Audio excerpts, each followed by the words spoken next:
आता यांना सरळ कसं करायचं. मग घेतली काठी आणि त्यांना बदलून काढलं आणि मग हा प्रश्न नको, काहीतरी वेगळं बोला. पुढे काय म्हणतोस. माझा प्रश्न तुम्ही कुठे गेला. मी आहे Shreja Mhatre and welcome to the life of ambitious Aries ocean.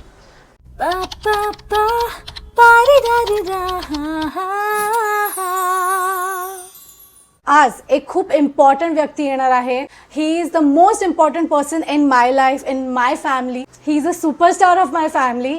तर स्वागत करूया माझ्या बाबांचा, म्हणजेच माझ्या आजोबांचा. वेलकम. Sit sit. हाय बाबा, कसे आहात तुम्ही. कम्फर्टेबल राहा. हां बरं आहे बाबा. तो आज फर्स्ट टाइम मी कुठल्या तरी पर्सनचा इंटरव्ह्यू घेते फ्रॉम माय ओन फॅमिली आणि तुम्ही फर्स्ट पर्सन आहात. तुमचा कोणी इंटरव्ह्यू घेतलाय आधी. नाही. एक्साइटमेंट आहे. आहे थोडंसं. अरे खुश राहा ना थोडासा. तुम्हाला तुमच्या लाईफबद्दल शेअर करायचं आहे तर एवढं टेन्शन नका घेऊ. आजचं खूप चिल एपिसोड असणार आहे. Okay okay okay. सर्वात आधी मला विचारायचं आहे की तुमचं पूर्ण नाव सांगा आपल्या प्रेक्षकांना आणि तुमचा जन्म कुठे झाला ते सांगा, कधी झाला ते सांगा. माझा जन्म खेड्यात झाला. ओके खेडी गावात झाला. ओके कुडांचं घर होतं. त्या घरामध्ये माझा जन्म झाला. त्यावेळेला लाईट पण नव्हती, काहीच नव्हतं. ओके. असं कंदील लावायचे. कंदिलाच्या उजेडावरती, कंदील म्हटलं तुम्हाला माहिती असतं कंदील कसा असतो तो, कंदील. त्याच्यावरती माझा जन्म झालेला आहे आणि माझं नाव जनार्दन दत्तात्रय म्हात्रे आहे. ओके. जेडी जेडी म्हात्रे आहे. जेडी म्हात्रे. मी माझ्या शोमध्ये बोलले असेन जेडीची वेडी. जेडी मी तुझ्यासाठी आहे वेडी. जेडीची वेडी आहे मी. ओके. आणि खेडेगाव म्हणजे कुठे झाला नेमके तुमचा जन्म. माझं एक साधं गाव होतं, खेडेगाव होतं. कुठे म्हणजे जिल्हा किंवा रायगड जिल्हा. रायगड जिल्ह्यामध्येच जा. Okay okay. आपल्या गावी नाही झाला तुमचा जन्म. शहापूरला झाला. बोला ना. माझा जन्म शहापूरलाच झाला. अच्छा. शहापूर म्हणजे आता आमचं लहान शहापूर, धाकटे शहापूर आमच्याकडे म्हणतात. धाकटे शहापूरमध्ये माझा जन्म झाला. ओके. धाकटे शहापूर इज नथिंग बट माझं गाव, जिथे मी नेहमी वेकेशन साठी वगैरे जाते लहानपणीपासून, जिथे आजी आजोबा राहतात. म्हणजे लहानपणीपासूनच तिथे कझिन्स वगैरे भेटतो आम्ही. आजी आजोबांचं घर आहे आमचं. मला हे नव्हतं माहिती की बाबांचा जन्म धाकटे शहापूरमध्ये झालेलं. बाबा, तुमच्या आई आणि बाबांबद्दल आम्हाला काहीतरी सांगा. कारण मी तुमच्या बाबांना बघितलं आहे आणि ते खूप स्ट्रिक्ट असे होते आणि नेहमी असं रागात असायचे. कारण त्यांची जी खोली होती तेव्हा मी असं वर जायचे, फर्स्ट फ्लोअरवर राहायचे ना तुमच्या लहान भावाच्या घरी. तर मग असे मी त्यांना बोलायचे की कसे आहात तुम्ही पणजोबा. तर मग ते असे ओरडायचे मला की मला पणजोबा नाही बोलायचं, मला आजोबा बोल, असं बोलायचे. तर तुम्ही त्यांच्याबद्दल पण सांगा आणि मला तुमच्या आईबद्दल पण like I would like to know. तिला गाण्याचं फार चांगलं अंग होतं. ती बायकांच्या मध्ये नाचायला वगैरे जायची आणि तिचा आवाज इतका चांगला होता की मला तिचं गाणं आवडायचं, आवाजही आवडायचा. पण माझे वडील होते ते मात्र एकदम रागीट स्वभावाचे होते. त्यामुळे आम्ही कधी त्यांच्यासमोर कधी शब्द काढत नसत. त्याचा न्यूनगंड आमच्यामध्ये निर्माण झाला न बोलण्याचा. ते बोलायचं कसं बोलायचं त्यामुळे आम्हाला बोलता पण येत नव्हतं त्यावेळेला. पण आम्ही मात्र अभ्यासात हुशार होतो. म्हणजे असं की परीक्षेमध्ये कुठल्याही परीक्षेत पहिल्या नंबरनेच पास व्हायचो. आमच्या उजळणी काय कोणते काय सरावाचं असेल ते सगळं पाठांतर असायचं. आम्हाला काही वाटायचं नाही त्याच्याबद्दल. अच्छा. आणि तुमच्या मम्मीबद्दल सांगा की तुमचं रिलेशन कसं होतं तुमच्या आई बरोबर. आणि ती आई माझी सोज्वळ होती पण वडील तापट असल्यामुळे आम्ही त्यांच्या पुढे काही बोलू शकत नाही. बापरे. आणि मग अशा वेळेला आम्ही मग काय करायचो, घरातून बाहेरच असायचो कुठेतरी. एका ठिकाणी असं होतं की एक फोनो लावायचा, त्याच्यामध्ये रेकॉर्ड लावायचे आणि रेकॉर्ड ऐकायला 3-3, 4-4 तास आम्ही तिथे बसायचो. ग्रामोफोन. ग्रामोफोन. ओ वाव. त्याच्यावरती ऐकायचं आणि त्याच्यात त्या वेळ घालवायचा. त्याच्यामध्ये ती जुनी गाणी असायची. घर आया मेरा परदेसी अशा प्रकारची ती गाणी असायची. हा. त्यामुळे बोलायचं. पण माझा आवाज पण त्यावेळेला चांगला होता. आज सुद्धा आहे ना असं नाही, पण सांगतो मी तुम्हाला. घर आया मेरा परदेसी, प्यास बुझी मेरी अखियन की. वा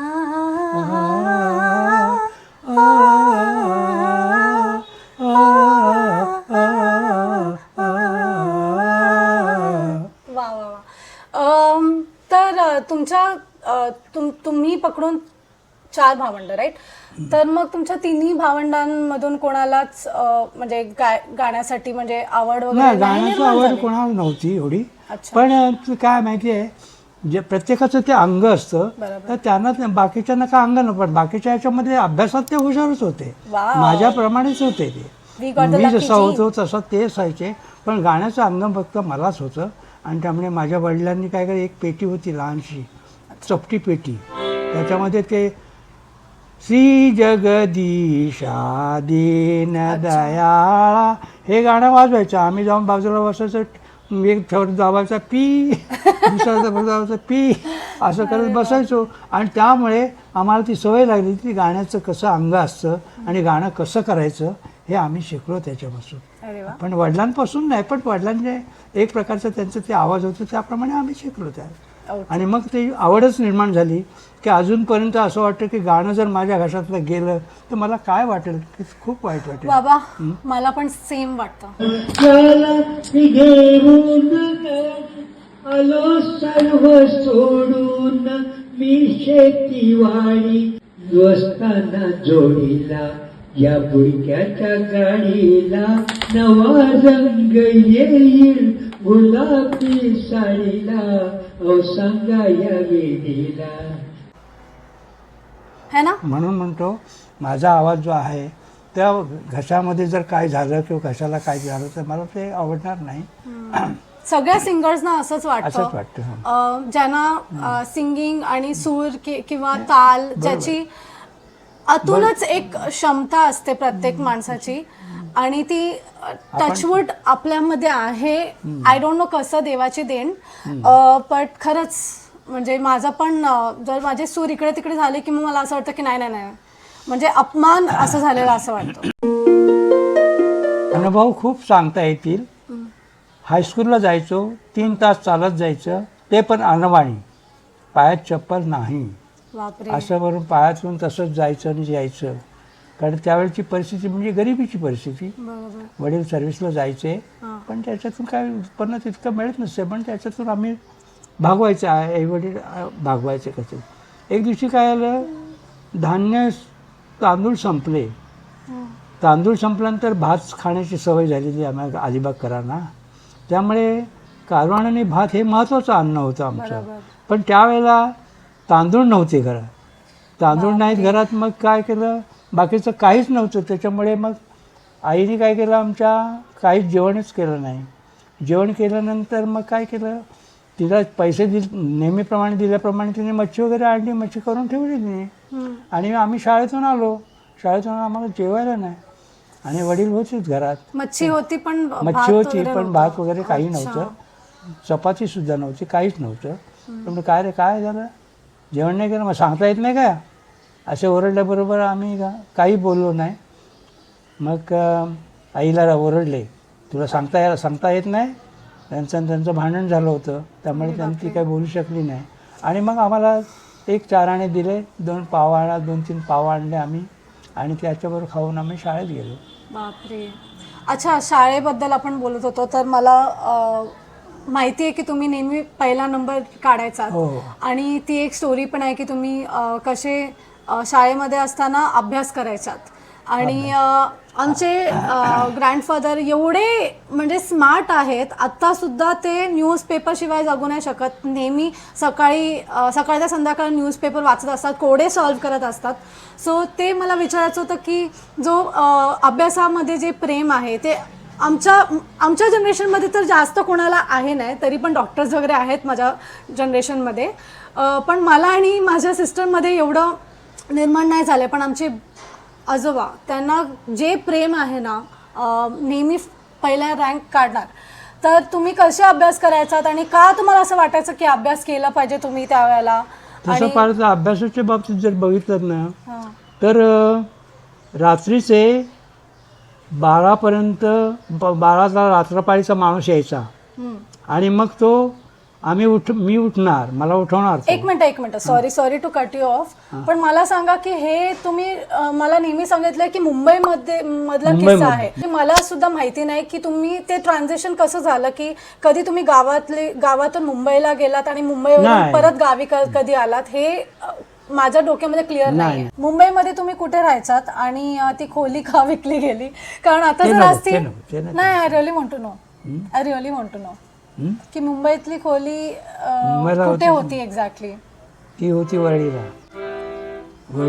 म्युन्सिपाल्टीच्या चाळी होत्या त्याच्यामध्ये होती. म्युन्सिपाल्टीच्या चाळीच्या म्युन्सिपाल्टीच्या चाळीमध्ये आम्ही राहायचो आणि त्यामुळे आता असती तर आपण करोडपती असतो. हां ही सगळी लोक मुंबईची आहे, ते नंतर इकडे आले, सगळे गावाचं हे झालं, प्रस्थान झालं तेव्हा. ओके. हे सगळं शिक्षण सगळे तिकडचेच सगळे, आजोबा काका बिका.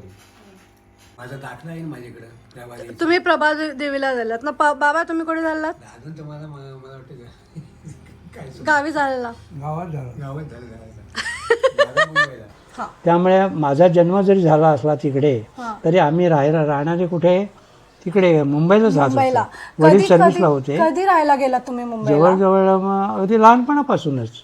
लहानपणापासून पण मला त्यावेळेला टायफॉईड झाला मोठा ओके आणि टायफॉईड झाल्यानंतर टायफॉईडवर औषधं त्यावेळेला नव्हती. ओके. तर एका डॉक्टरने मला 6 महिने जवळजवळ औषधं पुरवली, काळ्या अगदी कडू असे कडू आणि ती खाल्ल्यानंतर मला सांगितलं आता तुम्हाला कोणताच रोग होणार नाही याच्या पुढे, इतकी तुमच्या औषधाने तुमचं अंग कडू झालेलं आहे असं बोलल्यानंतर मला अजूनपर्यंत तसं काय झालेलं नाही अरे आहे. वा. पण माझं आयुष्य आतापर्यंत 85 वर्ष झालं मला, पण अजूनपर्यंत मी सेम ठेवलेलं आहे. ओके ओके ओके ताकद कमी झाली थोडीशी. ओके. तर मग तुम्ही बोलत होता की ट्रान्झिशन झालं, गावातून तुम्ही शहरात राहायला गेलात आणि किती वर्षाचे होता तुम्ही जेव्हा गेलात तुम्ही राहायला शहरात? शहरात गेलो लहानपणीच असतो. लहानपणी म्हणजे छोटीशी खोली होती? 3-4 ना मोठी खोली होती. ओ मोठी खोली होती. एकदम काय लहान नव्हती. ओके. आणि तुमचे बाबा कुठे काम करायचे? म्युन्सिपाल्टीमध्ये. म्युन्सिपाल्टीमध्ये काम मुकादम होते ते. मुकादम होते रोडवरची, त्यावेळेला. हां. आणि मग तुम्ही शाळेत जायचा? आम्ही शाळेत जायचो आणि मग शाळेत झाल्यानंतर मला टायफॉईड झाल्यानंतर माझं नाव उशिरा घातलं गेलं. अच्छा. हां त्यावेळेला मग झालं तयार झालो मग. ओके. कमिंग बॅक टू तुम्ही अभ्यास कसं करायचात आणि किती वाजता उठायचा, हे खूपच एक इंटरेस्टिंग त्यांचं स्केड्यूल होतं आणि आताचा व्यक्ती हे खूप कमी लोक करू शकतील. 7वी 8वी झाल्यानंतर मग हायस्कूलला जायला लागलो. हायस्कूलला तर रात्रीचा अभ्यास कसा करायचा. रात्रीचा अभ्यास करायचे कधी? ते नॉर्मल 12च्या आधी नाही. एक मिनिट. रात्रीचा अभ्यास म्हणजे 12च्या आधी नाही, 12च्या नंतर. आता सांगा. लवकर झोपायचं आणि 12 वाजता उठायचं. रात्रपाळीचा माणूस आला की तो मला उठवायचा. आम्ही बाहेर झोपायचो आणि मग बाहेर झोपल्यानंतर मग अभ्यास करायचा. 2-3 तास अभ्यास केला की मग झोपून जायचं परत आणि मग आराम करायचा. म्हणजे तेवढ्या 3 तासात जेवढं लक्षात व्हायचं इतकं लक्षात राहायचं. पण आधी सुरुवातीला गार पाणी डोक्यावर टाकायचं, गार पाणी सोडायचं नळाचं आणि त्या पाण्याने मेंदूला इतकं चालना मिळायची, खूप चालना मिळायची आणि त्यामुळे अभ्यास सारखा सतत व्हायचा आणि अभ्यास लक्षातच राहायचा. म्हणजे रात्री 12 नंतर अभ्यास करणं 3 तास स्ट्रेट आणि अभ्यासाच्या आधी एकदम थंड पाणी डोक्यावर टाकणं, त्याच्यानी माणूस जागतो पण आणि ब्रेन पण तुमचा एकदम अटेन्शन मोडमध्ये होतो आणि मग अभ्यास करणं. आणि तसंच तुम्ही पहिला नंबर तुमचा यायचा. त्यानंतर मग शिक्षकाची नोकरी आली. हा. तर शिक्षक त्यावेळेला लवकर पण व्हायचे. 7वी झाल्यानंतर शिक्षकाची व्हायची, पण मी 8वी 9वी झाल्यानंतर मी शिक्षक लागलो. एक मिनिट, मला हे लॉजिक नाही कळत. आता शिक्षक होण्यासाठी तुम्हाला BEd वगैरे काय काय करायला लागतं, बरोबर आहे? आणि 18 वर्ष 19 वर्षाच्या नंतर तुम्ही बनू शकता टीचर. पण हे काय आहे म्हणजे हा लॉजिक नाही कळला मला की 7वी 8वीच्या पोरं पण शिक्षक व्हायचे, कसं काय शक्य आहे? नाही ते शक्य आहे. म्हणजे 18 वर्षाच्या वरती ओके जे 7वी पास झालेलं फायनल परीक्षा त्याच्यावर म्हणायचे आणि त्याच्यामध्ये जास्त मार्क असलेल्या मुलांना घ्यायचे. अच्छा. आणि मग मग तुम्ही त्याच्यातून 9वी मध्ये कसे बनलात शिक्षक? नाही, मी 9वीमध्ये बनलो म्हणजे काय, त्यावेळेला ॲडव्हान्टेज नंतर निघाली ना. त्याचं वय मग झालं नव्हतं ना. 9नी 15-16 वर्ष झाली असते त्यावेळेला, 18 वर्ष झाली नव्हती ना. 18 वर्षानंतर मग मी कॉलेज नोकरी मिळाली 7वीच्या बेसिकवरती, बापरे. 7वीच्या ह्याच्यावरती. अच्छा. आणि म्हणजे मग- तुमचे मार्क वगैरे चांगले होते म्हणून म्हणून तुम्ही मला टीचर घेतलं. बनलात 15-16 वर्षाचे नंतर मग असताना. बाहेरून मी मॅट्रिक केलं, सगळ्या गोष्टी घडल्या त्या. अच्छा. मेट्रिक म्हणजे 10वी. ओके. आणि त्यावेळची परिस्थिती म्हणजे खूप आहे. शिक्षक झाल्यानंतर मग कॉलेजला काढला मला. कॉलेजला काढल्यानंतर आपण कॉलेजमध्ये काय करायला पाहिजे, काय अभ्यास कसा करायला पाहिजे. बाकीची माझ्या बरोबरची माणसं होती की विद्यार्थी होते, ते सगळे लवकर लवकर 11-12 वर्षापर्यंत अभ्यास करायचो. मग माझी सवय मात्र 12 नंतरची. ते झोपायचे तर मी उठायचो आणि मी अभ्यास त्या नेहमीप्रमाणे असं अभ्यास करायचो आणि मी 4 वाजता झोपायचं. आणि ते मला म्हणायचं, अरे तू अभ्यासच करत नाही, काय नाही, नुसता झोपा काढतो. मी झोपले, ते झोपतात त्यावेळी मी जागायचो. आणि तरी पण तुझा पहिला नंबर येतो. आणि नाही तसं नव्हे तर असं जागायचो आणि मी जागल्यानंतर पुन्हा झोपायचो 4 वाजता. त्यावेळेला ते उठायचे आणि मला म्हणायचे, तुला अभ्यास का नाही करत रे? अभ्यास करतो, माझा होईल अभ्यास कसा तरी. आणि वर्गात जे शिकवलं जातं ते मी लक्षातच ठेवायचो. तिला पुन्हा ते रिपीट होत नाही माझी. ते त्याच वेळेला रिपीट करायचं. आणि मग ज्या वेळेला नंबर लागला तेव्हा फायनलला फायनलला नव्हे, आपल्या DEDला किंवा ज्युनियर PTCला पहिल्या नंबरने पास झालो. मग तुम्ही कुठपर्यंत अभ्यास केलाय, म्हणजे हायेस्ट तुमचं काय आहे? म्हणजे आता मी ग्रॅज्युएट झाले, तसं तुम्ही काय नाही, पुढचं ग्रॅज्युएशन आलोच मला. हां. मी पुढे शिकलो नाही. पण तुम्ही काय शिकलात? म्हणजे 10वी पर्यंत गेलो. 11वी पण केलं, 11वी केलं होतं. नंतर मग मी हिंदीची परीक्षा दिली, तरी मग ग्रॅज्युएशन मला मिळालं. आणि मग बदली माझी झाली शिक्षकाची, ती एकदम मोठ्या शाळेवर झाली. ओके. आणि ग्रॅज्युएट असलेल्यासारखं मला नोकरी मिळाली. ओके. हिंदीमध्ये तुम्ही काय केलात? हिंदीमध्ये त्याची परीक्षा असते, त्यांनी दिलेली ती परीक्षा मी पास झाल्यामुळे मला ते ग्रॅज्युएशन मिळालं. आणि मिळाल्यानंतर मी विचार केला, आता ह्या जर ज्याला जायचं तर माझ्या बायकोचं कसं होणार किंवा मुलांचं कसं होणार. मुलगा एकीकडे, दुसरा मुलगा एकीकडे, बायको एकीकडे आणि मी इकडे, 4-4, 5-5 चुली कशा काय पेटणार. म्हणून मी काय केलं, मी कॅन्सल केलं आणि तिचं जर मला ग्रॅज्युएशन नको आहे, तर पगारात मी श्रेष्ठ चांगला आहे असं वाटतं. ओके. 2 गोष्टी. एक तर मला ती स्टोरी माहिती आहे तुमची, की तुमच्या पप्पांनी तुम्हाला बाहेर काढलेलं घराचं, ते एक सांगा.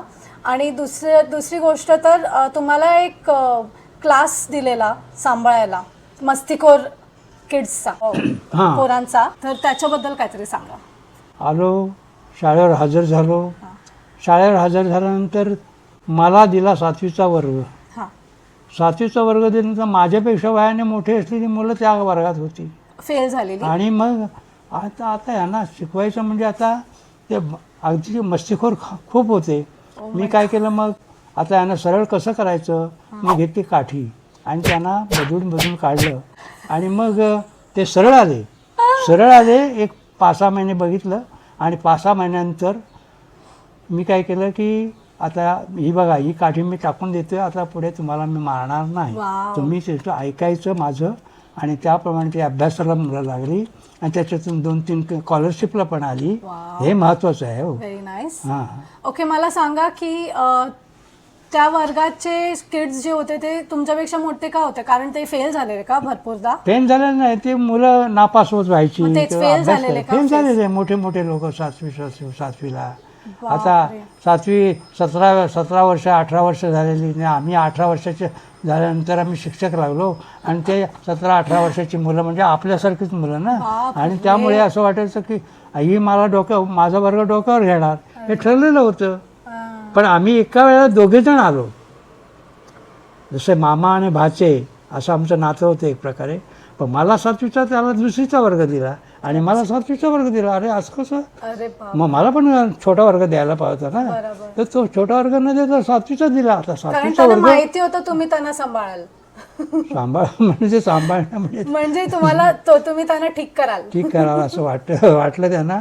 आणि मग त्याने मला तो वर्ग दिला. Okay. आणि मग त्या वर्गाचं मी सोनं केलं. नंतर मला 6वी 7वी शिवाय वर्गच मिळाला नाही. Okay, you should clap for your self, clap for your self.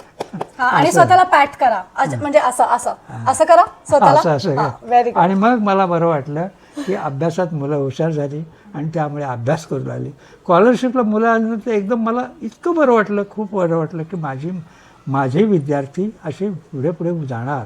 आणि शेवटी ते पुढे मोठेच झाले. Wow, that's such an amazing पण आता भेटले तर मी त्यांना ओळखू शकत नाही. ते म्हटलं गुरुजी कोण तू, अमुक अमुक अमुक. नाही मग नाही नाही नाही, जे चांगले टीचर असतात त्यांना स्टुडंट्स कधीच विसरू नाही शकत. आणि आताचे टीचर्स कसे आणि त्यावेळेचे टीचर्स कसे, त्यावेळेचे टीचर्स स्ट्रिक्ट होते, पण त्याच्यामुळे मुलांमध्ये जे चेंजेस व्हायचे ना ते आत्ता कदाचित नाही होऊ शकत. आताचं रूल्स अँड रेग्युलेशन्सच खूप वेगळे आहेत. बट एनिवे, मला ती स्टोरी सांगा की तुम्हाला तुमच्या बाबांनी बाहेर काढलेलं आणि काय झालेलं त्या दिवशी. बाहेर काढलेलं असं मी का काढलेलं आणि तुमच्याकडे पैसे होते की नाही, कुठे कुठे जाऊन आलात तुम्ही. मी त्यावेळेला 9वीला होतो. बापरे. 9वीला असताना चालत जायचं, चालत यायचं. पण त्यावेळेला अर्धी फी भरायला लागायची मला. तर ती वडिलांनी मला दिली नव्हती. त्यामुळे मी शाळेत जायचं बंद केलं. आणि शाळेत बंद का केलं तर मग फी भरली नाही म्हणून मग टीचरनी मला बाहेर काढलं. तर म्हणा भरणार आहे मी, तो अभ्यास व्यवस्थित हे करत जा, असं तसं बोलायला लागले. आणि मला तू राहूच नको, जा तू कुठे पण काम कर काहीतरी. आणि मी आपलं निघालो चालत चालत चालत चालत चालत माहीमच्या जत्रेत गेलो. त्यावेळेला उरूस होता, माहीमचा उरूस होता. उरूस म्हणजे मुसलमानचा खेळायचा असतो, त्याच्यामध्ये जत्रा होती एक प्रकारची ती. त्या जत्रेतून मग पुढे निघालो. माझ्याकडे पैसेच नव्हते. आता काय करायचं, मग बोरिवलीपर्यंत चालत गेलो. मला जायचं होतं भिवंडीला, पण भिवंडीला तिकडून कुठून जाणार मला काही माहिती नव्हतं. आणि मग तिथे गेल्यानंतर बोरिवलीला गेलो आणि एका ठिकाणी त्या वाळू काढत होते, तिथे मचवे लागले होते आणि तिथे बाजूला नदी खाडी उडी होती. आणि ते जाऊन बसलो. एक बाई आली, का रे बाबू कुठून आलास तुम्ही, रागाबिगात आलास का. नाही, मी लागलो जरा रडायला लागलो. मी डोळ्यातून पाणी काढलं. मग तिने उपाशी आहेस का, हो. मग तिने काय केलं माहिती आहे, मला एक भाकरी आणून दिली, ते तांबड्या भाताची अशी. आणि मग त्याच्यावर गुळाचा खडा दिला आणि मी खाल्लं. आता असं कर, तुला जायचं आहे ना तांबडशेर. तर मग ठीक आहे, जायचं आहे, मी जाऊ म्हटलं. आणि मग गेल्यानंतर असं वाटतं की आता काय करायचं, खाल्लं बिल्लं. आणि मग त्याने मला ठाण्यालाच उतरलं. ठाण्याहून आता चालत जायचं भिवंडीला, म्हणजे 14-15 मिनिट चालत जायला पाहिजे. कसं काय जायचं, मी चालत निघालो. ठाण्यावरून भिवंडीला चालत निघालो. पण एक मिनिट, तुम्ही ठाण्याला कसे पोहोचलेलात. हा, त्यांचे ट्रक होते ना, त्यांचे रेल्वेचे ट्रक होते ते, त्यांचे रेल्वेचे नाही, रेतीचे. रेती भरून जायचे ना तिथून, रेती काढायचे ना तिथे मी बसलो होतो ना.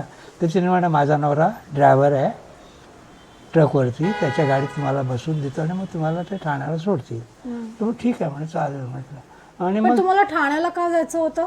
ठाण्याहून भिवंडीला जायचं होतं. भिवंडीला माझा शेजारी आहे ना, तो माझा शेजारी, त्याची बहीण तिथे राहत होती.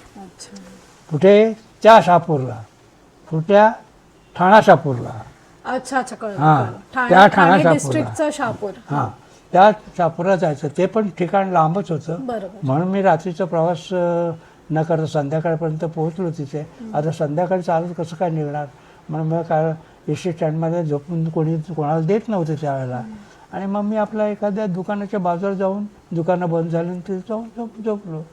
आणि पोटात आग पडली होती, थंडी वाजत होती. पेपर टाकले, पेपरवरती झोपल्यानंतर तिथून एक काय म्हणतात त्याला, गुरखा, तो तिकडून आला. त्याने बॅटरी मारत मारत मारत पुढे चालला होता. आणि पुढे चालत असताना माझे डोळे त्याच्यामुळे कोपऱ्यात चमकले. कोण आहे असं त्याने विचारल्यानंतर, इधर काय को सोया है, इधर जाने का था, कैसे जा रहे हैं, अभी रात हो गई है ना, तुम अच्छा करो इधर मत सो, वो उधर पाइपलाइन चालू है, उधर जाके बैठो, उधर लकड़ी पिटाया है, लकड़ी जलाया है, उसमें तुमचे सेकने को मिळेगा असं तसं बोलले ते. वाव, म्हणजे तुम्हाला चांगले लोक मिळाली मिळाली. त्यावेळेला आणि आणि मग ते पण लोक असं बोलता बोलता असं त्यांनी मला चहा वगैरे दिला, खायला पण दिलं. Nice. आणि मी बसलो त्यांच्याजवळ शेकत आणि ते काम करत होते. आम्ही आपल्या चहा वगैरे घेतला, मला दिला त्याने. आणि मग एक दोन गाणी म्हणून दाखवल्यानंतर ते खुश झाले एकदम. आणि मग दुसऱ्या दिवशी भिवंडीला जायचं, शहापूरला जायचं मी कॅन्सल केलं. नाही कोण भेटलं मग काय करायचं, त्यापेक्षा मग आपण असं करूया, आपण आपला परत घरी जाऊया. आणि म्हणून मी कल्याणकडे वळलो. कल्याणकडे चालू पुन्हा कल्याणला आल्यानंतर कल्याण स्टेशन आलं, पण तिकीट काढायला पैसे नाहीत. मग आता काय असंच जायचं विदाऊट तिकीटने. पण गाडी मुंबईला कुठे जाते, ह्या बाजूला जाते, या दिशेला जाते की या दिशेला जाते. पण बाबा तुमच्याकडे पैसे का नव्हते, म्हणजे तुम्ही सेव्ह वगैरे करायचं नाहीत कुठे त्यावेळेला असं पैसे कुठे मिळायचे आम्हाला, फी भरायला पैसे नाही मिळायचे तर कुठून पैसे मिळणार आम्हाला. नाही, पण तुमचे बाबा तर चांगलं कमवत असतील. बाबा कमवत होते पण आम्हाला एकही पैसा देत नव्हते. यात्रेला जायचं तर 2 पैसे देणार, असं होणार. 2 पैशात आम्ही प्रभादेवीची यात्रा करायचो त्यावेळेला. That's so sad. आणि मग या कल्याणला गेल्यानंतर कल्याणहून कुठल्या बाजूला गाडी ते बसलो बाबा गाडीमध्ये एखाद्या. आणि मग त्या गाडीने आम्ही मुलुंड स्टेशन आलं, तेव्हा जरा धीर आला की आपण आता बरोबर चाललो आहोत. मुलुंड उतरलो. मुलुंडच्या पुढे उतरल्यानंतर पुढे आल्यानंतर TC डब्यामध्ये चढला. आता म्हटलं आपलं तिकीट नाही आहे. मग ताबडतोब दुसऱ्या दरवाजाने बाहेर पडलो आणि म्हणा कानाला खडा घेतला, आता फुकट जायचं, विदाऊट जायचं नाही. आणि सरळ चालत निघालो. ते पुन्हा आपल्या घरी आलो आणि घरी आपल्या अंग टाकून झोपलो. तेव्हा वडील आले, उठ जेव जा. जेवायला गेलो, जेवलो बोललो. तेव्हा त्यांना बरं वाटलं, ठीक आहे. मग त्यांना कदाचित प्रेमाची भाषा नसेल कळत नव्हती तेवढी प्रेमाची भाषा कळत नव्हती. आणि प्रेम हे त्यांना कसं करायचं हे माहितीच नव्हतं. बापरे. आणि मग त्यांनी काहीच तुम्हाला असं विचारलं नाही की कुठे जाऊन आलास नाही, किंवा काही नाही. सॉरी मी तुझ्यावर रागवलो किंवा असं कसं नाही, कुठं? असं काय बापरे. काही नाही विचारलं. पण तुम्हाला काय शिकायला मिळालं असं? मला मिळालं की प्रवास माझा झाला, त्या प्रवासातून माणसं कशी कामं करतात, कशा प्रकारची माणसं असतात. एक तो गाडीवाला भेटला होता, तर बैलगाडीवाला त्याची लांबलचक गाडी होती. तो साधा माणूस आपल्या खेडेगावातला माणूस होता. त्याने मग नंतर मराठीत बोलायला सुरुवात केली. मला त्याच्यात गाडीत बसवलं आणि मग त्याच्या भिवंडीपर्यंत असं. हो. बापरे. ओके. इंटरेस्टिंग. मला ॲक्टिंगमध्ये किंवा म्युझिकमध्ये किती इंटरेस्ट आहे, and it is all because of my grandfather. तर बाबा मला हेच विचारायचं आहे की तुम्हाला म्युझिकमध्ये ते लव्ह कसं निर्माण झालं आणि नाटकात तुम्ही कसं ॲक्टिंग केलेली? नाटकात मला काम करण्याची फार हौस असायची. की नाटकं आमच्याकडे गावाकडे व्हायची, पण मे महिन्याच्या सुट्टीला जायचं, त्यावेळेला प्रॅक्टिसला जायचं आणि मग प्रॅक्टिस करून मग नाटकाच्या वेळेला उभं राहायचं त्या ठिकाणी. तेवढाच वेळ मिळायचा. मे महिन्याची सुट्टी असायची ना, त्यावेळेला मी लहान असायचो, म्हणजे त्यावेळेला एवढे शिक्षकाच्या आधी हो. आणि मग मला त्यावेळेला आवाज माझा इतका गोड होता की मला स्त्रीपात्र करायला सांगायचं. स्त्रीपात्र म्हणजे बाईचं फिमेलचा रोल. त्यावेळेला नट्या बिट्या असा प्रकार नव्हता, नट्या नव्हत्या. त्यामुळे पुरुषांनीच स्त्रीपात्र करायचं. आणि याच्यामध्ये मी त्याच्यामध्ये पुढाकार घ्यायचो आणि ते करायचो. कुठल्या स्त्रीने कसं उभं राहायचं, कशी उभी राहते, कशी लाजते, या गोष्टी मी आपोआपच शिकलो. एक मिनिट मला सांगायचं आपल्या प्रेक्षकांना की त्यावेळेला बाबा हे बोलतात की त्यावेळेला फिमेल ॲक्ट्रेसेस नव्हत्या, म्हणून मेल्सनाच फिमेल्सची ॲक्टिंग करायला लागायची. आणि बाबा was one of them because his voice, he was able to do voice modulation very easily. So sweet आवाज काढणं, स्ट्रिक्ट आवाज काढणं ही एक कला बाबांमध्ये आहे. सो या कंटिन्यू बाबा. त्यानंतर मग एक दिवशी तिकिटावर नाटक लागलं. तुमचं तिकिटावर नाटक लागलं, एका चांगल्या ठिकाणी लागलं. तिकीट विक्री झाली आणि मग त्यावेळेला लाईट नव्हती. हां बरोबर. त्यावेळेला बत्त्या असायच्या, अशा गॅसच्या बत्त्या किंवा जनरेटर लांब लावायचं कुठेतरी खूप लांब अंतरावर की त्याचा आवाज येऊ नये म्हणून, आणि त्याची वायर जोडून आणायची, इकडनं माईक चालवायचे. अशा वेळेला ऐन रंगात आलेलं नाटक ज्यावेळेला तिथे त्या वायर जी जिरली होती त्या ठिकाणी भुरुड टोपली विणणारे राहत होते, आणि त्या टोपली विणणाऱ्यांकडे गाढवं असायची. ती गाढवं इकडे तिथे फिरवायची, आणि एक दिवशी ती काय फिरता फिरता रात्रीची त्यांनी त्याच वेळेला ती वायर ओढून नेली, आणि सगळीकडे काळोख पसरला, आणि मग पब्लिक गुल झाली. काळोखात कोण राहणार. शेवटी आमचं नाटक तिथे, पण तिकीट विक्री झाली होती, आम्हाला काय वाटलं. ओके. पण तेवढं करण्याकरता वेळ गेला बराच. हां. तुमचं आणि म्युझिकचं तुम्ही कसं गायला स्टार्ट केलं? आणि एक दिवशी मला असा प्रसंग आला की मराठा मंदिर टॉकीज आहे त्या ठिकाणी मला गायला बोलवलं. गाणं तुम्ही पण स्टेज शोज करायचा त्यावेळेला सिंगिंगचे? शो नाही, एक भाग घेतला होता मी. अच्छा, कॉम्पिटिशन. तर माझ्याकडे मराठी गाणे होते, जन पळभर म्हणतील हाय हाय, हे गाणं मी म्हटलं, पण ते गाणं खूप लांब होतं, आणि ज्या वेळेला मी हिरवी बत्ती पेटली त्यावेळेला मी सुरू केलं, आणि शेवटचं कडवं बोलत असताना लाईट लागली, तांबडी लाईट लागली, आणि माझं गाणं गेलं. नाहीतर माझं गाणं गेलं त्याच्यातून, बाद झालं. Oh my God. अच्छा, कॉम्पिटिशन मध्ये. होतं म्हणजे थोडंच राहिलं होतं, पण ते गाणं 4-5 कडवी असतात, त्याला 4-5 कडवी असतात. पण का कम्प्लीट का नाही झालं ते? तेवढ्या वेळात झालं नाही ना ते, म्हणजे फास्ट किती घेणार, तर फास्ट घेऊन त्याचा उपयोग नाही ना. हां. Okay okay. जन पळभर म्हणतील हाय हाय, मी जाता राहील कार्य काय, जन पळभर म्हणतील हाय हाय. वाव, किती सुंदर गाणं. नेक्स्ट गोष्ट मला विचारायची तुम्हाला तुमच्या लव्ह स्टोरी बद्दल, पण तुम्ही कम्फर्टेबल असाल तर, की तुम्ही आणि आजी तुम्ही कसे भेटलात एकत्र? तुम्हाला कसं, म्हणजे तुम्हाला कोणी इंट्रोड्यूस करून दिलेलं आजीला तुमच्या बरोबर, आणि लग्न कसं ठरलं ते विचारायचं म्हटल्यानंतर मी कोणावर प्रेम करण्याची माझ्याकडे तेवढी हिंमत नव्हती, आणि मी प्रेम करू शकत नव्हतो. मला प्रेम करण्याचं काहीच माहीत. पण कुठल्याही व्यक्तीला किंवा काही लागत असेल, चित्र काढून द्या, एखादे पत्र लिहून द्या, तर ते मी माझ्या चांगल्या अक्षरामध्ये जायचो. तर एका मुलीला मी, ते घराणं एकदम आमच्या गावात चांगलं होतं, आणि मी एक चित्र काढून दिलं. चित्र काढल्यानंतर ते खुश झाले. तर ते कोण खुश झाले? माझी पत्नी माझ्यावर खुश झाली, पण ती मला काका म्हणायची. तर म्हटलं, चित्र कुठलं काढून दिलेलं बाबा तुम्ही? त्यावेळेला का कॉलेजला लागायचं ते चित्र काढून दिलं तिला, जितकं लागायचं ना.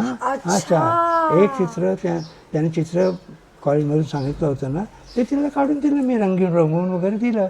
आणि मग ती काका म्हणायची मला, पण तिला वाटत आपले काका आहेत. ती आईने विचारलं, वाटतं वडिलांनी विचारलं की हा मुलगा चालेल का तुला? तर म्हटलं बघा, चर्चा असेल तर आहे, त्यांच्याकडे चर्चा होती, पण तिने मला काय बोलवलं मी सांगितलं नाही, किंवा तिने काय प्रेमाचं हे केलं नाही. फक्त मी त्यावेळेला ही पद्धतच नव्हती, आणि मग आमचं लग्न जमलं. There was no I love you आणि and मग I like you. मी शिक्षक होतो, आणि तिला मग ट्रेनिंगला पाठवलं. अच्छा, नंतर तिने ट्रेनिंगला गेलं. नाना चौकला, कुठे ग्रँड रोडला आजी ट्रेनिंग घेत होती, टीचर्स ट्रेनिंग. आणि मी पण कॉलेजला होतो. आणि तुम्ही त्यावेळेला कॉलेजला तुम्ही टीचिंग करत होता? टीचिंगचं कॉलेज होतं, त्या ज्युनियर पीटीसी आणि डीएड साठी असतं. हे लग्न झाल्यानंतरची गोष्ट आहे? हा, लग्न झाल्यानंतर. आणि आजी कुठे राहायची? तुम्ही लोक कुठे राहायचात त्यावेळेला? गावातच राहायचो, मी मुंबईला असायचो आणि ती गावात असायची. पण ती ग्रँड रोड मध्ये शिकायला गेले त्यावेळेला आई वडिलांनी तिला तिकडे टाकलं, ट्रेनिंगला टाकलं तिकडे त्या कॉलेज. अच्छा, तिथे हॉस्टेल होतं. हॉस्टेलला टाकल्यानंतर मी जायचो कधी कधी, आणि मग लाईटच्या खांबाजवळ उभारायचं, तिची वगैरे बघायचं कोण आपल्याला दिसतंय का. तर तिथली एक ती परिचारिका होती का कोण असेल, ती यायची, मग ती तिला सांगायला जायची, तुला घो आलाय सांगायचं. सांगितलं की मग ती प्रिन्सिपालला सांगायची की मला शाई आणायला जायचं आहे, मग ती शाई आणण्याच्या निमित्ताने यायची आणि ओ आमची वाव, भेटी गाठी इंटरेस्टिंग व्हायची. इंटरेस्टिंग. ओके, सो घो म्हणजे हजबंड इन आवर लँग्वेज. त्यांना माहिती आहे, घो सगळ्यांना माहिती आहे. हा, इन केस कोणाला नसेल माहिती, बिकॉज माझ्या एजच्या लोकांना इझिली नाही. नाही करणार. दुसरी गोष्ट तर टिकली म्हणजे हजबंड, म्हणजे टिकली लावतात बायका, म्हणजे त्या मॅरिड आणि टिकलीला हजबंड असं बोलतात. आणि आजी काय करायची, ती बोलायची तिच्या जे पण म्हणजे टीचर्स किंवा जे पण असायचे की मला इंक रिफिल करायला जायचं आहे, आणि असं खोटं बोलून बाहेर पडायची हॉस्टेलच्या टू मीट बाबा. Oh my God. आणि मग आमची भेट व्हायची वगैरे. आणि ते टिकली असं का बोलायचे, कारण काय, दॅट फिमेल वॉज. त्यावेळेचं सौभाग्य लेणं जे होतं ते कुंकू होतं. नाही ते नाही बोलत आहे बाबा, मी ते बोलते की तिला बोलता नव्हतं येत ना, जी बोलायची असं बोलायची, गो आलाय काय. हा, म्हणजे आता ती तेकडची हिंदी भाषेतली असायची ती. अच्छा, मला वाटलं ते बाहेरी मुखी नाही होती. नाही नाही नाही मुख्य नाही. पण आता प्रिन्सिपलच्या समोर सांगायचं कसं, मग ती तिच्याकडे बघायचं आणि मग असं वर्गाच्या बाहेरून सांगायची. हो, त्यावेळेला त्या शिक्षकाचं लक्ष नसायचं ना त्यावेळेला. ओके, असं आहे. तुम्ही पिक्चर मध्ये सुद्धा काम करण्याचा प्रयत्न केलेला ते ऍज अ नको. Background artist. नाही, this has to be known, because बाबांनी असं नाही की ट्राय नाही केलं, he must have tried but things didn't work out. So काय झालेलं बाबा नेमकी? काय नाही, आम्ही आता काही पोरं असलो की जायचो कुठे, इकडे शूटिंग चालू असेल तिकडे जायचं. मग आम्हाला घ्यायचे काही 10-20 रुपये दिले की आमचं काम व्हायचं. मग एका Background ठिकाणी artist. गुरुदत्तचा पिक्चर होता गुरुदत्तचा पिक्चर. आणि त्यामध्ये मला काम दिलं. आणि काम दिलं म्हणजे साधारण असं बाजारात फिरण्याचं, कलिंगड घेऊन मी आपला फिरतोय इकडे तिकडे इकडून तिकडे फेऱ्या मारायच्या. आणि ते शूट होत होतं. आणि मग काही दिवसांनी तो हिरो वारला गेला. आणि मग ते नाटक केलं. हे आपला पिक्चर टॉप झालं. ओके, मग नंतर तुम्ही ट्राय नाही केलात पिक्चर मध्ये वगैरे?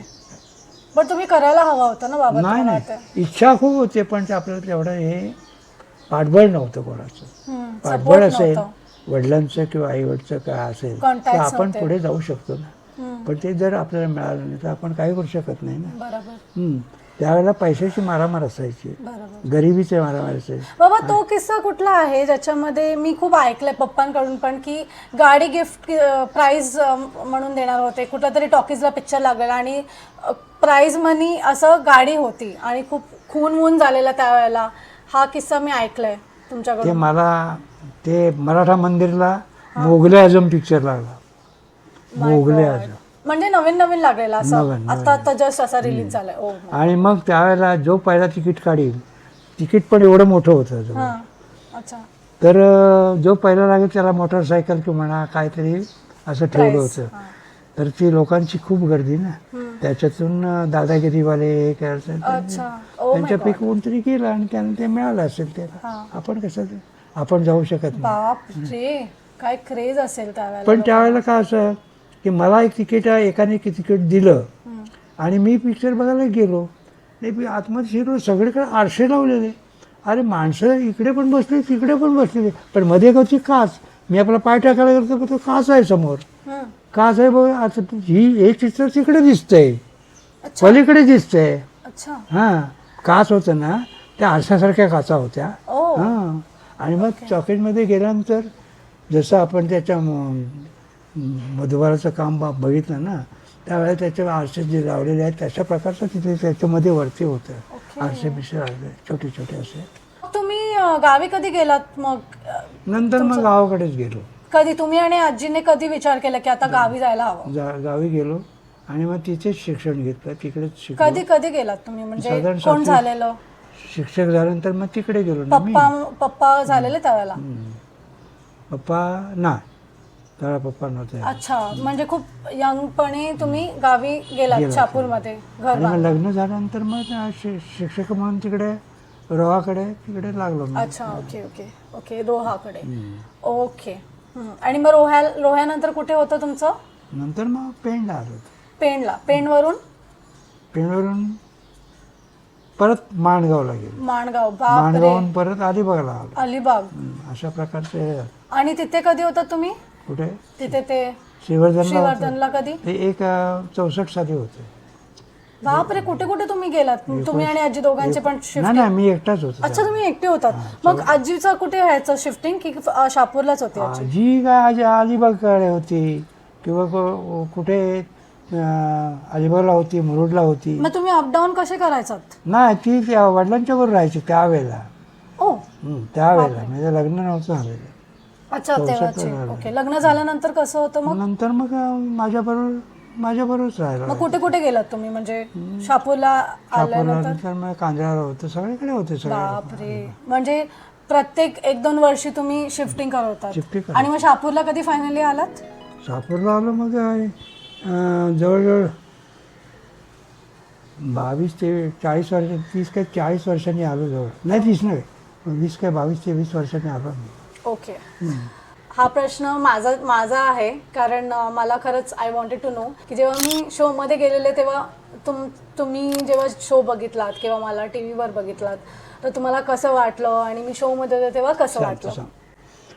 त्यावेळेला मला असं वाटायचं की माझा एखादा मुलगा जरी गायक झाला, माझ्या जी एखादी नात जरी कोणतरी झाली तर मला खूप बरं वाटेल, खूप आनंद होईल.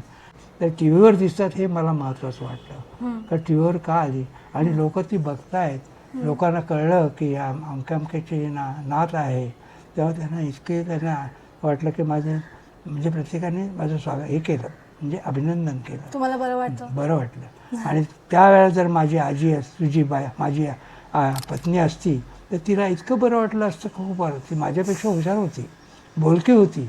आणि कुठल्या बाबतीत तिला सांघिक जीवन म्हणजे लोकांना कसं जमवायचं, त्या बचत गट कसे काढायचे किंवा एखादी मीटिंग कशी घ्यायची, त्याच्यामध्ये काय बोलायला पाहिजे, हे सगळं ती जाणायची. मला त्यातलं, कारण माझ्याकडे भाषाज्ञान हे कमी होतं. भाषा चांगली होती पण मला बोलता येत नव्हतं. कारण काय, न्यूनगंड, भीती वाटायची, काय बोलू पुढे, चुकलं तर. माझं पण सेम प्रॉब्लेम आहे बाबा. तसं व्हायचं. आणि तो माझ्यामध्ये ते न्यूनगंड अजून वडिलांमुळे राहिला. ते जर वडिलांनी जर हे केलं नसतं तर मी कुठे पोचलो असतो, सगळीकडे गेलो असतो, सगळ्या नाटका बिटका नाही कुठे तरी गाजलो असतो. इतकं माझं हे होतं. म्हणजे तिथून आलंय हे. पण वडिलांनी माझं नुकसान केलं, पण आपण त्यांना दोष देऊ शकत नाही. शेवटी त्यांचं ज्याचा त्याचा स्वभाव आहे, प्रत्येकाचा स्वभाव वेगवेगळा असतो, त्या स्वभावाला औषध नसतं, हे आपल्याला माहिती आहे. एक लास्ट प्रश्न असा की माझ्या जनरेशनच्या मुलांना तुम्ही काय बोलाल? एक गोष्ट तुम्ही तुमच्या लाईफमध्ये शिकली, महत्त्वाची गोष्ट, तर काय तुम्ही मेसेज देणार? हल्लीची मुलं गाड्या घोड्यांवरचे स्वार असतात, आईवडिलांचा अजिबात विचार करत नाहीत. मी विचार करते पप्पांबद्दल आणि मम्मीबद्दल, असं नाहीये. नाही मी करते. काल मी पिक्चरला पाठवला. मी हा प्रश्न नको, काहीतरी वेगळं बोला. काय बोलणार त्यांच्याबद्दल? तर प्रत्येकाचे स्वभाव धर्म वेगळे असतात, त्या स्वभावाप्रमाणे ते चालतात, त्यांना काही बोलू शकत नाही आपण. असं आहे. Okay okay. तुम्हाला आमच्या जनरेशनची कुठली गोष्ट चांगली वाटते? आजच्या जनरेशनची पद्धत की मोठ्यांचा मान राखणं हे काही जणांना जमत नाही. अरे चांगली काय वाटते सांगा. नुसती वाईट गोष्टी आहे तुम्हाला तुमच्या डोक्यामध्ये. काय बोलू शकणार? कुठली गोष्टी आवडते सांगा. काय मी आणि पिऊ काहीच नाही चांगलं करत काय? हा ते मग ते सांगेन ना. मग तेच सांगा, तेच बोलते. आता माझ्या मुली 2 मुली आता डॉक्टर होतील, एक तर झालेलीच आहे, एक जे नाट्य ह्याच्यामध्ये आहे, आणि असे सर्व्हिस चांगले आहेत ना. मी तुम्हाला सांगितलेलं कॉन्टेंट क्रिएशनला काय बोलतात ते सांगा. कुठल्या कॉन्टेंट क्रिएशनला? तुम्हाला काल शिकवलं ना मी, कॉन्टेंट क्रिएशन काय बोलतात. हा कॉन्टेंट म्हणजे काय, काय शिकलेलो आपण. असू दे असू दे, नाही लागत. बस करत बंद कर. ठीक आहे ठीक आहे ठीक आहे. बाय तरी बोलायला लागेल ना, असं थोडी ना, फोन सारखं थोडी नाही. आय होप की तुम्हाला आजचा एपिसोड आवडला असेल आणि बाबांकडून खूप काही गोष्टी, त्यांचे स्ट्रगल्स याबद्दल शिकायला भेटलं असेल की त्यावेळेची दुनिया कशी होती जेव्हा ते यंग होते. खूप काय प्रसंग सहन केले बाबांनी. आणि बाबा, you have come out to be very strong as a person. म्हणजे खूपच तुम्ही हार्डवर्क केला लाईफमध्ये, आणि आज तुम्ही 85 इयर्सचे आहात. सो असं लाईफ असतं आणि बाबांनी असं लाईफ जगलं आहे and I am very proud of बाबा. ही कुड हॅव हेटेड his father but he doesn't hate his father. तरी पण रिस्पेक्ट आहेत तुमच्या पप्पांसाठी तुम्हाला, बरोबर आहे. तर ही एक गोष्ट शिकायला भेटली आणि लाईफ कसं जगणं, प्रॉब्लेम्स असून सुद्धा कसं खुश राहणं हे बाबांकडून शिकायला. बाबा थँक्यू सो मच माझ्या चॅनलवर यायला आणि आज आय होप की तुम्हाला बरं वाटलं असेल परत बॅक टू हिस्ट्रीमध्ये जायला. आणि thank you so much for coming today. Welcome बोला, वेलकम. बाय बोला, बाय. Bye. फ्लाइंग किस घ्या. गप.